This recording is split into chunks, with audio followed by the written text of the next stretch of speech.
The season of endurance in supercars means longer races. Chaz Mostert will join the field in celebrating yesteryear at this weekend's Sandown 500 with a retro paint scheme on his Ford that celebrates super cheap auto racing's look from 1999. Mostert will be joined by endurance specialist Steve Owen as all crews double up over the 500-kilometre journey. It's pretty busy, you're chucking another driver in the mix, a lot more pit stops, longer races. It's a lot of things that can go wrong, not a lot of things that can go right. So I'm looking forward to the challenge this weekend. I really love racing around Sandown across the years. I think we ended up 5th there last year, which wasn't a bad result. So hopefully we can jump up a few more and see if we can get some champagne this year. ProDrive will field 4 main game entries, with veteran Jason Bright looking forward to pairing with Gary Jacobson in the Mega Fuel Ford.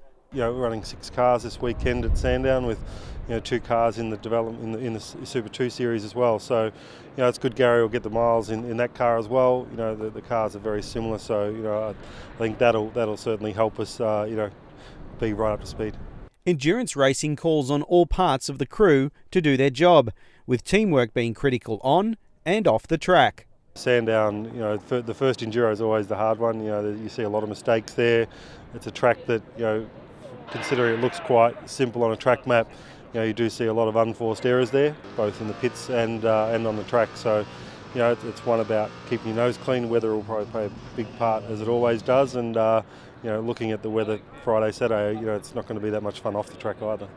It is also the last stop before the biggest race of the year, the super cheap auto Bathurst 1000. This is half the distance of what Bathurst is, so that's another bigger grueling event on top of this one, so you really need to use this as a slingshot into that event. So looking forward to getting through this weekend. I think that car should be better here than what it was last year, so fingers crossed we can do it some justice.